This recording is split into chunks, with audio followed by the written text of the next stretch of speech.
topic. We will be talking to the author of this book, Generation XL, brought to us by Penguin India, who is here with us, Dr. Sanjay Borude, and his son, Dr. Rohul Borude. Dr. Sanjay is one of India's leading bariatric surgeons. He has been practicing for more than 30 years and is a professor emeritus in Sion Hospital and is currently the record holder for operating on an 11-month-old baby. Dr. Borude has been providing obesity services to those suffering the debilitating effects of this life-threatening disease in India. Dr. Rahul is also a bariatric surgeon and has been assisting Dr. Sanjay for the past 4 years. He specializes in childhood obesity and cosmetic bariatric, post-op mainly. Thank you so much for taking the time out today, Dr. Sanjay and Dr. Rahul, and joining us. Thank you. Thank you so much. We also have with us Sukirti from Sipping Thoughts Live and Siddhi from Mom Imperfecto. And I'm Upasana from Gurgaon Moms. A little bit about the book, Generation XL. In this book, Dr. Sanjay outlines a 360-degree view of the causative factors of a child's obesity and the role the child's environment plays in it. This book provides illustrative guidelines and the changes one should make in diet, lifestyle, and environment to manage childhood obesity. With real-life case studies and lots of tips and examples, this is a great read, and we recommend all of you go and take a look into it. And now to begin the discussion, over to you, Sukirti. Dr. Sanjay and Dr. Rahul, I think your book was very scary because, as parents, we all think that, okay, we're doing all the right stuff. But I realized even as a kid, I was probably a thin child. But of course, as you get older, you do gain the weight and the bulk. So I have lots of questions. I loved your quizzes and I love the myths and facts. So I'm really going to get right into that because I think that gets the heart of my questions. So we think, and we're always confused, is it genetics or is it junk food? What is it that plays the key role in making us overweight? It's a combination of both. It's most of the children, broadly, if you want to categorize, so under the age of 10, they are those who are obese. They are mostly obese because of their genetic or familial factors. And over the age of 10, they are the mix of both, like genetic as well as the lifestyle factor. So that's the broad difference between children obesity. Okay, no, thank you for explaining that because we are confused because sometimes we just say it's my genes. But something that we think about all the time, and especially at moms, हमें लगता है कि भैया पूरी जिंदगी तो baby dieting करनी पड़ेगी. अभी तो उनके खेलने कूदने के दिन है. These are their days. That dieting also is not recommended for kids. What's your view on that? Obesity generally in children, like when we go back in our childhood days, whatever we ate or drank at that time, we never had understood the word calories. Nobody seems to know about calories. And the children, they love all tasty food. They wouldn't like any bland diet. And most of the tasty food which is available with us could be junk. Yeah. Junk always tastes beautiful and good. So that's how we need to understand what my child's likes and the dislikes are. And it's a good on the parents' or teachers' part to inculcate those good values about what are calories, how do they go. Do they good to them or bad to them? So this is where I think about. We're trying to make children more calorie conscious, but in a right way. We are not making them understand calories are bad for you, but there is a good calories and bad calories. Junk generally has what we say is empty calories. Like they're not, the nutrition value is very poor, as opposed to what calories you get from natural food. So the idea is that all kind of food is good, but you have to be aware and be calorie conscious at what is the nutritive value of that particular food. So diet is something is not, we will not recommend any fat diets or any of those diets to children. But to make the child calorie conscious is the ultimate goal. No, thank you. And one thing that's interesting is because we think we are such smart parents, article, we are so well read, so that we think that we will always know if our child is overweight or obese. Is that true? Are parents good measures of saying that, yes, my child is healthy or not? Yeah, the parent is always aware of their child's upbringing and their needs and wants and how there is a slight increase. So the parents are always conscious that, okay, my child may be overeating, maybe eating more than what he or she ate last year, which is something that is very essential. However, you have to be understanding, or you have to be wise enough that what is the volume that your child is consuming and what kind of food the child is consuming as well. So not just that he's eating more or he or she's eating more, but just eating right is the more sort of just the question of the hour. Right? Now, this thing that we always have, doodh and milk, this is always questioned that kids need calcium. We want to give them milk in the morning, milk in the evening, and that, of course, stuffing, the food at lunchtimes. How do we know that should we be giving them milk and when a child is full? Here, one should understand, as parents should understand, how much calories my child is spending in a day's time. We should be those calorie conscious, and accordingly you have to give those, supplement those calories to those particular children. Now there are certain children, what we have seen, they are more sport affiliated, so they do sports like playing outdoor sports.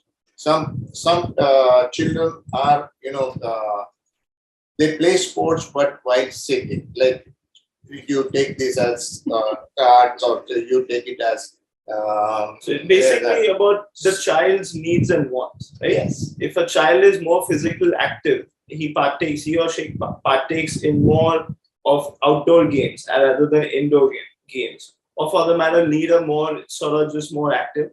So those supplements have to be sort of just given to those individuals. But you have to understand now, the thing is that there's a lot of misnomer, there's a lot of myth about over supplementation. That's the biggest worry that we sort of fear in doctors. Specifically now post-COVID, as everyone saw that everyone were taking all the multivitamins during the first lockdown, second lockdown, and to an extent where there was sort of over supplementation that we saw. So similarly, just because your child is growing and budding and he or she is physically active, they don't require extra supplementation. If their diet is correct and if they're eating right, the extra supplementation is not required if the diet completes everything. Milk. So is it good for kids? Should we keep giving them milk? Milk is essential. Milk is very essential. But make sure your child is not lactose intolerant. That's all. Now, the other question, I have two kids. One does not gain weight no matter what she eats. The other one, of course, does have the tendency. So you always feel if the kid is not gaining weight, is it okay to they can have whatever they want? So, the child's framework, the genetic framework is very important, and they play a biggest role in the children's metabolism. Now, there's something, the genetic pattern, when we see it, there is something called as autosomal dominant. Now, in that, when we make a tree, a family tree, and there are certain good genes, certain bad genes, certain good genes are passed on to one sibling, while the other may have some skipped lesion, and then they may have some bad genetic framework. So in such a scenario, even there are two siblings and their weight pattern will also differ, and it all depends upon, like, again, going to the grassroots level, like insulin. Insulin is a hormone that plays a very big role. Now, certain children are insulin sensitive, where they would eat and burn it. They would digest it completely. They will not store the calorie. There are certain individuals, the genetic pattern that they are insulin resistant. Now, these children will eat small quantity and put on weight. So insulin sensitivity and resistance plays a lot big role. To sort of go in more in detail, there are three types of general body that we see. We see something called as endomorph, mesomorph, and ectomorph. To sort of oversimplify it, a mesomorph is an idealistic body frame where this muscle mass is more than the fat. The fat is more than the muscle mass, and ectomorph is when you sort of are very, very lean. Your muscle mass is less as well, along with your fat as well. So you have to sort of understand that where your child falls in this sort of brackets, in these brackets, and then treat or sort of just curate that child's diet accordingly. Just because your child is just skinny, and if he is to put it to bracket into a ectomorph, that individual is not allowed to eat and everything and anything just because the child is skinny of a skinny frame. That's the child still requires all the nutrition that an endomorph or a mesomorph would also require. So there should be no diet alteration just because your frame is, you still need the healthy food. My last question, I know you already touched on it, but these multivitamins that have come up for kids, should we be giving them blindly a multivitamin every day? In fact, I am from the old school of thought. I would insist on to all the natural dietary supplement, the natural food. Yes, everything, the proteins and the vitamins and the minerals, trace elements, you should try and collect it from the natural foods. And we can, when we are, sensitized for that, we can definitely find those natural ingredients. So I personally would not recommend any supplement.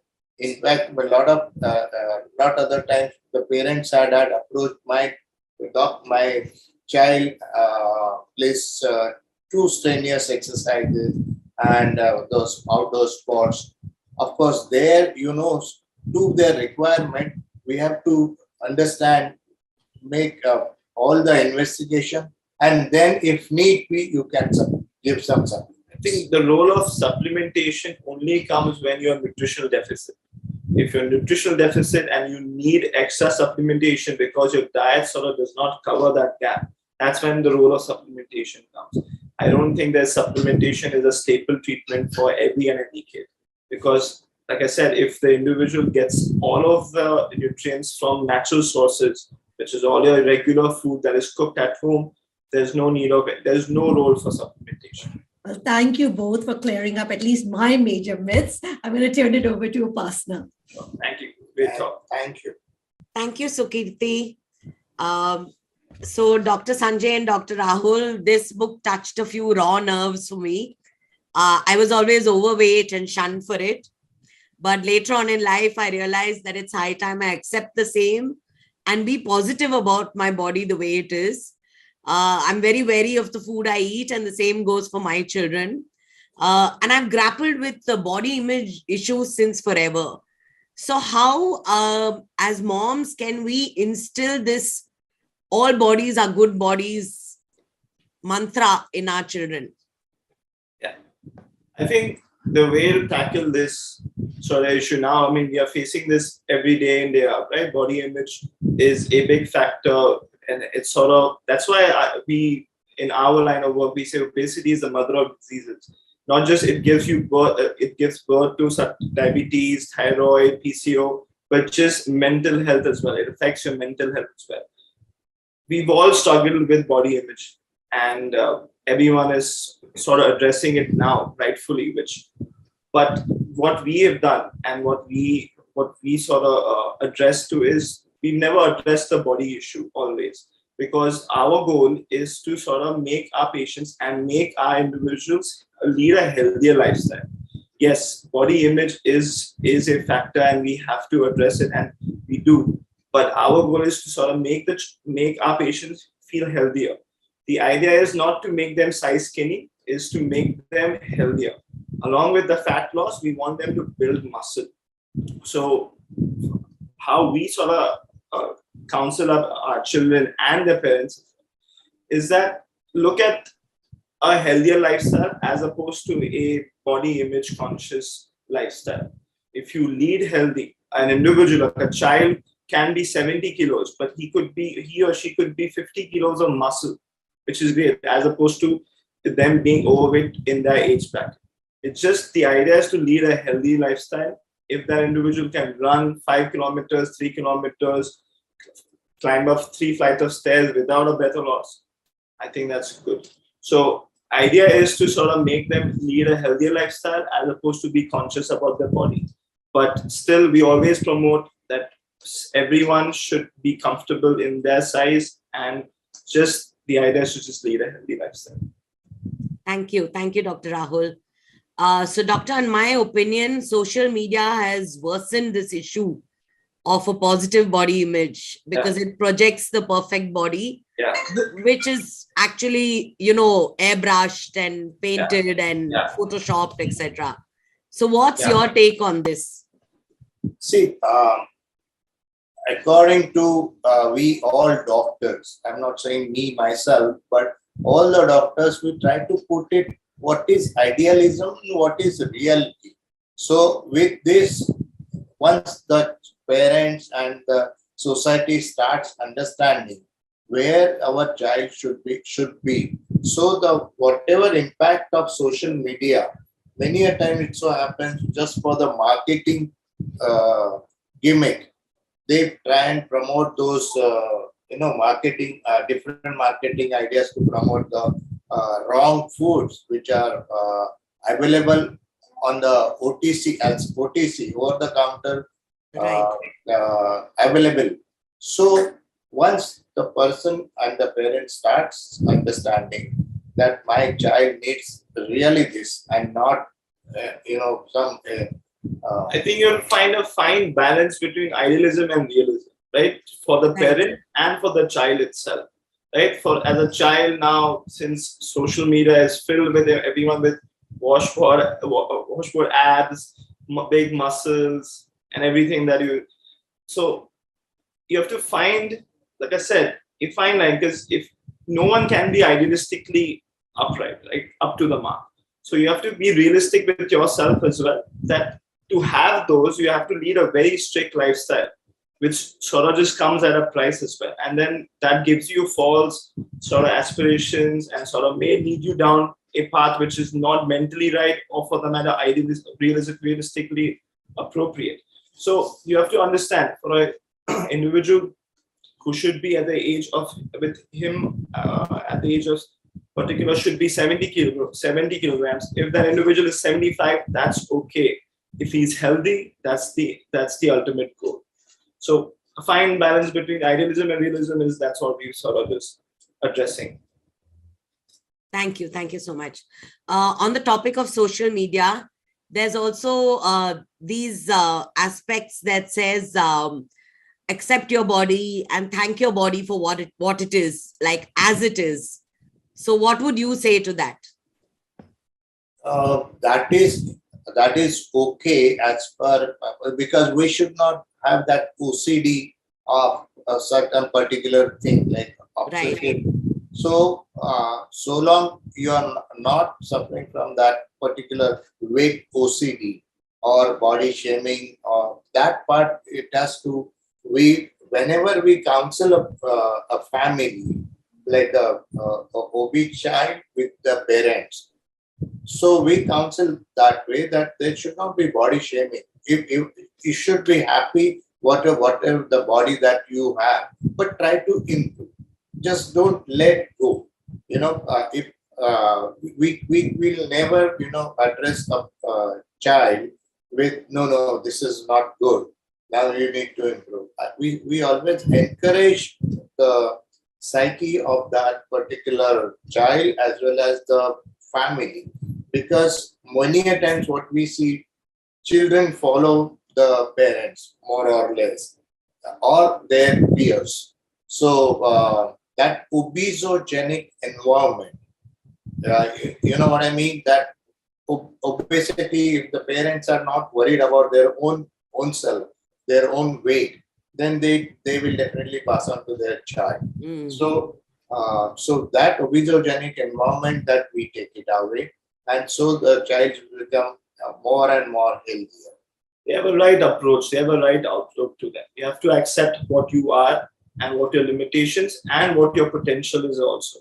So our goal is to sort of make them understand the potential and what is sort of helping, sort of stunting that limit potential as well. So naturally, you have to accept how you are, but just always try and achieve what is best for you and what is right for you. That's wonderful, Dr. Rahul. Thank you.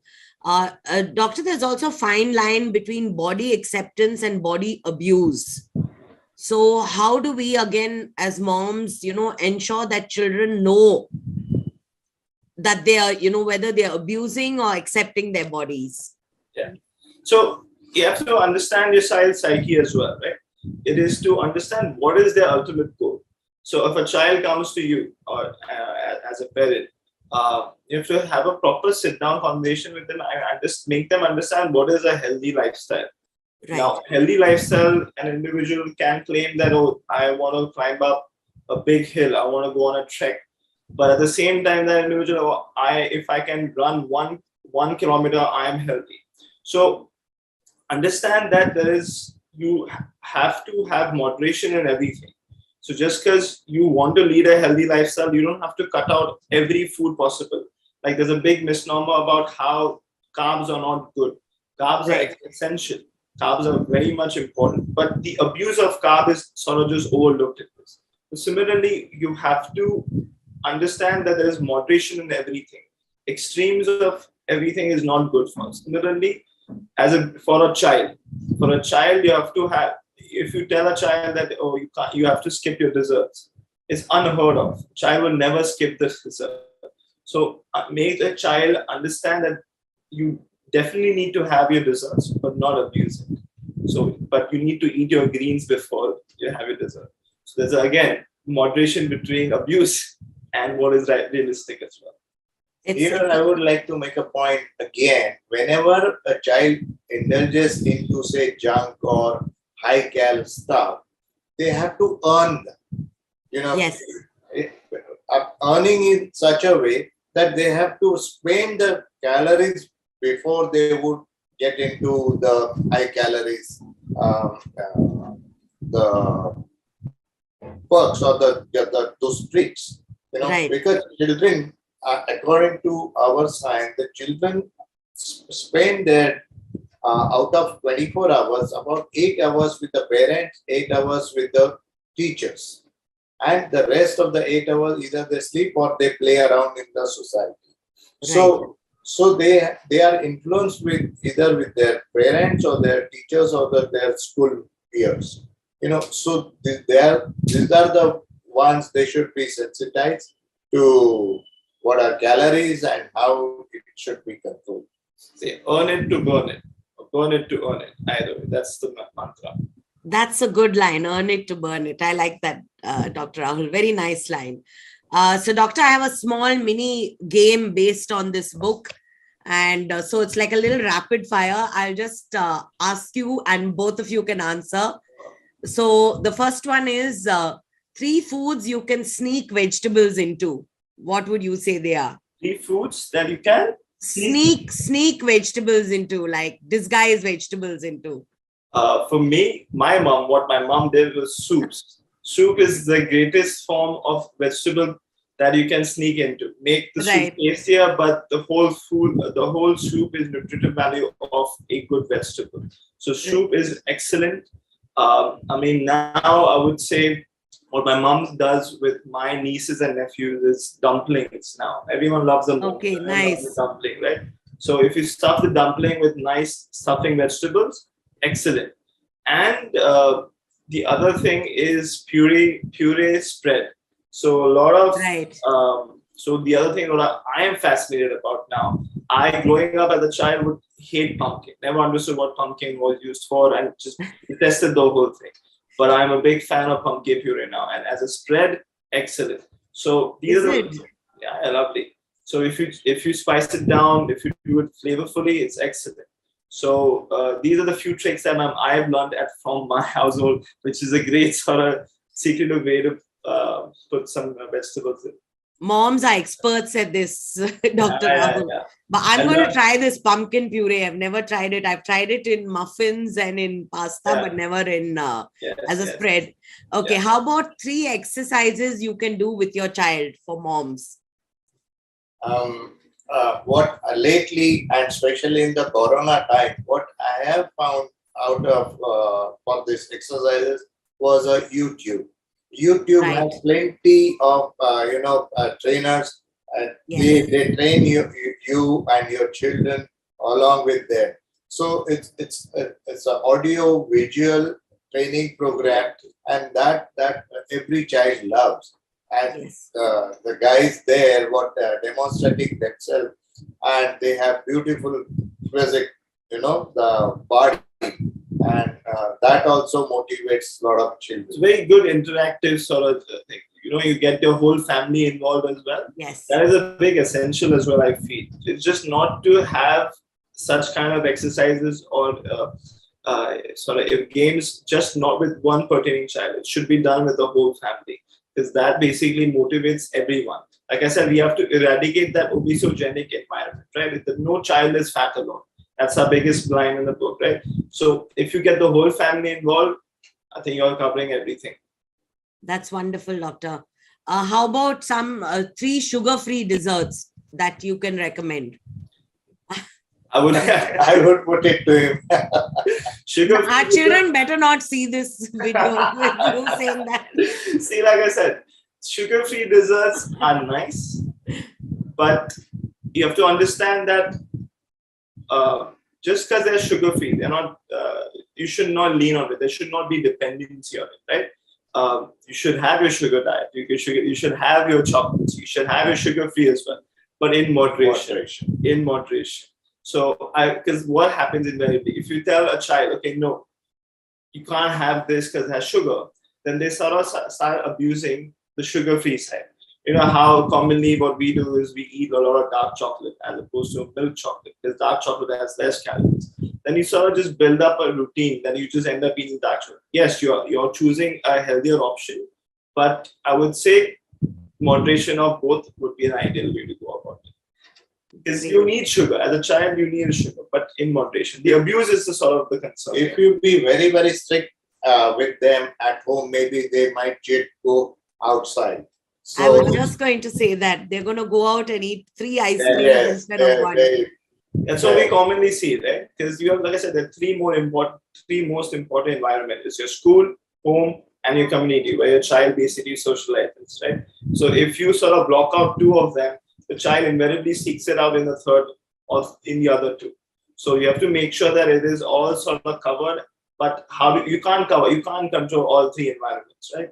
So the idea is to make the child smarter, and that sort of it begins from your house and begins with everyone in the family as well. And along with those empty calories, we need to inform our children about the preservatives which are there in the most of the OTC products. So we should warn our children what are the ill side effects of the preservatives. So sensitizing children, that is the most important thing here. Okay, my last one is 3 easy swap outs that moms can do starting like today. 3 easy cop outs, is it? Swap outs, instead of maida, you use atta. So I would just know one. I would say nachni is a great substitute. Yes. Since last possibly 6 odd years, we've only been eating nachni, and I think it's a great nutritive value and essential as a staple diet as well. I would say in our Indian community, we have a very good diet as a staple diet. We Indians, our staple is essential, but I would say the carbohydrates slightly is on the higher side. We have two sources of carbohydrates. We have your rice and we have your rotis, your chapatis. We need them, but we don't need them excessively. So if you sort of substitute one of them, now you can substitute rice with quinoa, you can substitute rice with salad, but you still need a carb source. So either you have your rice and you have your nasni, roti, or bati, whichever you prefer. So here I would add a few more things. Like the small millets are the better ones, but they don't taste that well as longer millets like rice and the wheat. So all the small millet. But here the trick for all the moms is what children like is the color of the food and the aroma. These two things, if a smart mom can do wonders with whatever which is not so much tasty. The aroma of the food, like even say Maggie, why children opt for Maggie. So that aroma and the color. Make it more presentable, touch, basically focus on other senses than the taste. So that's one of the other tricks that we are sort of recommending. Wonderful advice. Thank you so much, Dr. Sanjay and Dr. Rahul. Over to you, Siddhi. Hello, Dr. Sanjay, Dr. Rahul. My first question to you is, in India, love is synonymous with food, and we love loading our kids' food with ghee and butter and parathas. So, as a parent, how do we know that, how much is too much? Where should we draw a line? That's a very good question. Now, we have nuclear families. The parents are working and just the children are left to their fate for every day, so for food selection and everything. So nuclear families, the working parents will not have that major impact on their daily intake of calories. So having a joint family with some grandparents inside the house, so that makes a lot of difference in this. Then, as the world is advancing, in the day-to-day lifestyle, all our children are taken for celebrations. I would say not with healthy food joints, but they would go to some burger or the pizzas corners. So I think that one the parents have to understand that how we should celebrate there. So another important thing is bribing our own children to get to excel in their studies or in their sports activity and all. So again, whenever you are trying to gift your child, I think inculcate those good ideas about the calories and how they burn the calories and what are the good and the bad effects of calories in the end. What you notice is that invariably, and specifically in obese children, there's a lot of emotional dependency with food. They sort of lean onto food for some form of emotional comfort. We all do, right? But as adults, we are wise enough to understand what we are eating. It's more like coding. Yeah. So as children, so it's basically as treats, right? Whenever we have an occasion and we have a reason to celebrate, we always celebrate it with, basically as a child would want to eat something as fast food, right? And something high calorie. So we have to understand that let not cultivate a emotional dependency relationship with the food.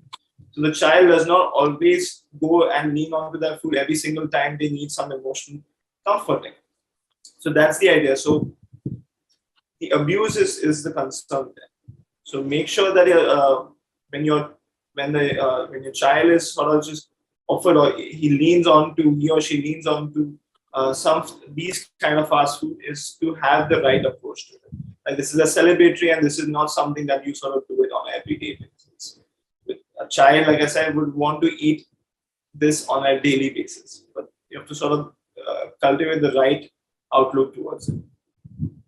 Second question, there is a lot of food, that is being sold in the market in the name of nutritious food, which is actually not the case. So how do we differentiate between really healthy food and unhealthy food? I would not strongly recommend, but as a family, we should be aware about what is good, what is bad. How psychological counseling should be undertaken by the parents. Even at school levels, we doctors, we conduct some few programs for the teacher associations. And even we have started conducting awareness programs in the community level. In fact, we have written it to the policy makers also to put those calorie contents in the small fast food restaurant, whatever fast food which is collected by any family or anybody. So they should be aware about those calorie content of this. So basically, one should just know the basics. We will not recommend everyone to go a nutritionist to begin. If you know your basics, if you know the nutritive value of your food, what you're eating and what you're putting into your body, I think you're good enough. You don't need any nutritionist on board. Unless you have a particular reason. If the child suffers from a particular disease which sort of just inhibits or sort of you have to curate the diet according to that, or like I said, the wants and need. If she is an athlete and she requires a particular high protein diet, then you get a nutritionist on board.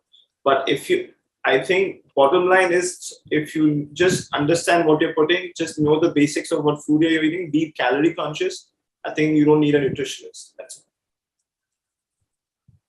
But also there's a lot of packaged food that's selling in the market in the name of being, really nutritious, which it is not the case. So, as a parent, how do we differentiate? Okay, this is healthy, this is not healthy. Is there anything particular in the contents that we need to look out for when we are buying some packaged food or a processed food? The rule of thumb is, broadly I would say, is that if it comes in packaging, it is not natural. The content could be natural, but like I said, to a certain extent, there are some preservatives which are added on or brought along with that. Natural sources of food is something that I would recommend to anyone, and that should always be your ultimate goal. We are very much aware of the current situation that there are natural food sources available in certain packaging as well, but you have to just understand that there are no added preservatives or abuse to it, right? So your rule of thumb should always be natural sources, but whichever the food that comes in packaging, make sure there are no added preservatives to it. Right, I would say the smart parenting should be, wise parenting. They should seek that knowledge about what is a diet, or how healthy, what is healthy body. Everything, the perfect body, that every parent, once they are into their family ways, they should learn about it. Okay, the next question is, can you suggest some simple measures to avoid junk food in my child's diet? Yeah, the trick is always home preparation, right? We all know Ghalka Khana is the best khana. Yes. So home preparation of any and every food is always recommended. With that, I would say we also recommend is to involve your child in the kitchen. So whenever you are prepping any of these meals, let's say as something as kid's favorite is pizza, right? You have to make the child aware of what they are putting on the pizza and what sort of makes them tastier and what makes them prefer that. So if you get the child involved in the kitchen from right from the beginning, I think you will sort of you don't have to probably face a lot of questions, a lot of hurdles in the teenage life or in the later in their life. Encourage them, because that's what will happen, right? A child will never understand how a burger is made, what goes into a burger, even as simple as a samosa. No one knows what samosa Yes, is. exactly. They should also see the hard work that goes into Yes, cooking. that is essential, right? That is very essential. You have to understand what sort of efforts you put into it, Yes. behind the kitchen, behind the curtain, as they say. So once you do that, you sort of have a respect for food, and you sort of respect what you're putting into your body as well, right? If everyone faces it, if an individual who regular works out, and when they understand how much calories they've burnt, but if they sort of put that same number onto a food, as simple as like a samosa in total has around 200, 300 kilocalories. Easy to pop, easy to eat, it's so small. But to burn 200, 300 kilocalories, you have to run for an hour. So you sort of start respecting food, and you start respecting your body as well. So you need to start to nurture, cultivate that kind of approach to food. So during the lockdown, a lot of screen time has increased for children, and even pre-pandemic, we noticed that kids only prefer eating when there is screen time, and they want to watch YouTube or they want to watch TV. So मतलब जब भी खाना खाना है साथ में screen time होना जरूरी होता है. तो मतलब do you think that is a contributing factor in obesity? Is that a factor that leads to obesity? Yes, 100%, because we always put strict guideline that whatever there should be one meal of the family that will go together. Secondly, while on a dining table, you should not have your TV or any monitor running. We have to chat and make a family sort of get together on a dining table. So the family that eats together, that is bound together. This is what we recommend to all our families. In the urban world that we live in right now, any form of TV screen time is a great distraction. It's a great medium of sort of just procrastinating, or for the matter, it's a great distraction, great entertainment. Once you involve your meal time along with your screen time, you sort of just take away the attention or the importance, the focus on the meals. So invariably, you either do not understand what you're eating, or you overeat, or you undereat, because you are distracted while during the screen time. So you can't take away that. Like I said, it's sort of goes hand in hand in the lifestyle that we lead. So how do we do that? How do we tackle? Like he mentioned, is that one meal of the day should always be together with the family, and it should be away from the screen, so everyone is aware of what they eat, and it's a great bonding time with the family as well. Also, it's important to be mindful of what you are eating. Exactly. So you have to understand what is the nutritive value of a broccoli. Why am I eating this rasgulla? It tastes yummy, but what is this rasgulla made of? So understand. So while if you have a screen in front of you, sort of never question yourself, never understand what you eat. So you have to be mindful of what you eat, as you rightfully said. And Dr. Sanjay, my last question is more out of curiosity that, as a parent, how do we realize that our child is getting obese or is on the verge of getting obese? So what are the alarming signals or symptoms of obesity? See, in a family, those we come across every day, we would hardly able to notice. But when you start some comments coming from the child's friend or your family members who have visited your family after a good period of time, that is one sign that you start understanding that our child is started becoming obese.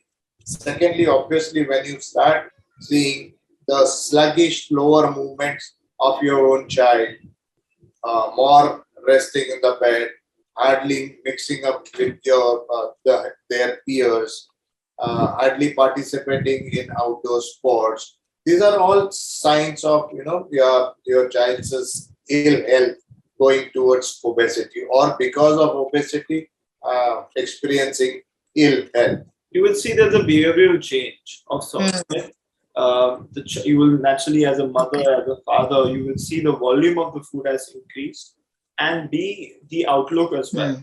So a child who would sort of could not be aware of ice creams now is wanting and needing ice cream after every meal, like a dessert. So the outlook also changes. Secondly, is that it's like he mentioned, is for a parent, you see that child, you are very much aware, but you see when you get a third person perspective, right? An individual, you sort of meet them fortnightly or once in a month. They sort of see the growth spurt. They sort of see the individual completely and on. So those few signs that you have to sort of pick on, apart from the traditional signs that, like he said, a physical sort of tardiness. There's some sort of, like snoring is a great symptom. If your child starts snoring, that means the child is overweight. So those are small things as well. In a sense, if snoring loudly, as if the child not snoring before, there are small things that you have to sort of just, I wouldn't say not red flag, but sort of just keep looking out for. All right. Thank you so much. That was really helpful. And over to you, Sukirti. My goodness, such a packed session. Like, it's like you have to like watch every word. I think 5 things I really loved. I like the what you said, the fine balance. You know, we have this idealism, but we have to also be realistic. And the fact that no size fits all. You know, usually we like to see that somebody's doing X and Y, but we need to see what actually is right for our child. And I love the tips. The pumpkin puree, I think, like Upasana said, I'm going to try it too.